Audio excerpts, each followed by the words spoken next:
Good day, Canadians. Haver Uplay here with some thoughts on the day. Today I'd like to ask a couple of questions. What is the joke? And who is laughing? In a few short days from now, it will be April the 1st, the Day of Fools. And on that day, in a country where 2.5 million children go to bed not knowing if there is breakfast in the morning, where 2.2 million Canadians walk through a food bank door every single month, where 450 of your fellow citizens file for bankruptcy every single day, the federal government will be giving itself a raise with borrowed money against your children's future. I am not asking you to be angry. I am asking you to understand what you are looking at. Picture a child getting ready for school on a Tuesday morning in February. She opens the bread box, and it is light. She doesn't say anything about it. Children in hungry homes learn early not to say anything about it.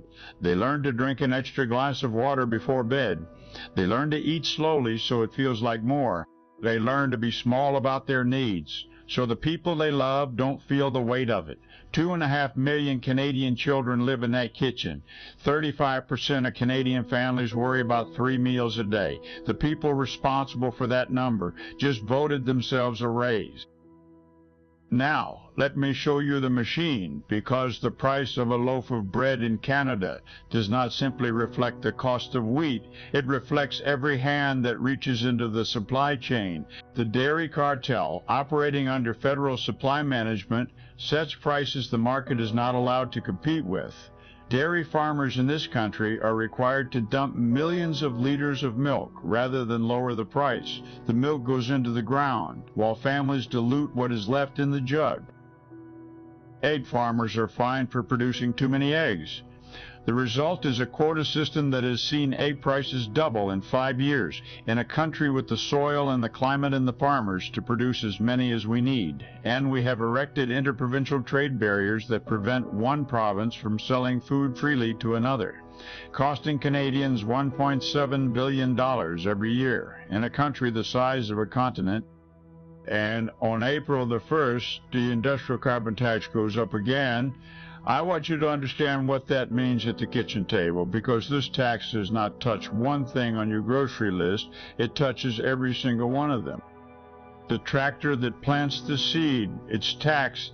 The natural gas that heats the grain dryer, it's taxed. The truck that moves the harvest to the processor, it's taxed. The facility that packages it, it's taxed. The refrigerated warehouse that stores it, it's taxed. The store that receives it, also taxed. Every stage, every hand, every kilometer. And every one of those costs arrives at your checkout in the price of something your family needs to eat.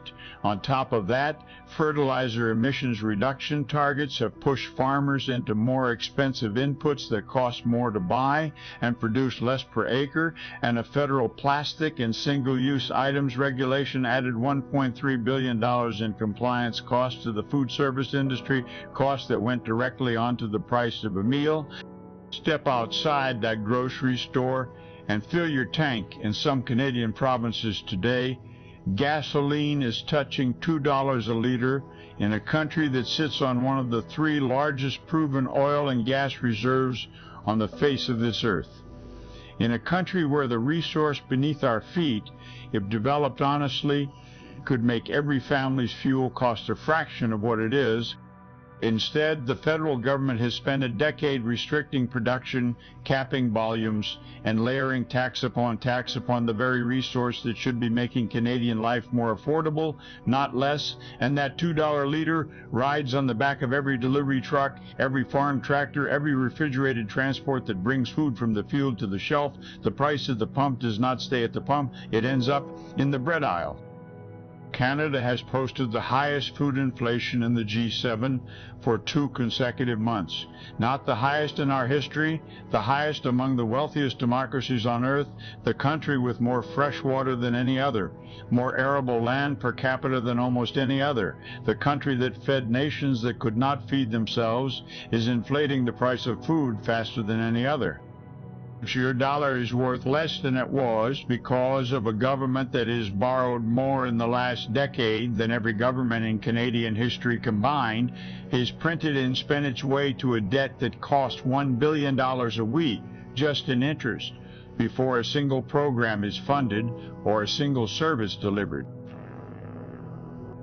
The federal alcohol excise tax increases automatically. On April the 1st as well, the relief is taxed. The sorrow is taxed.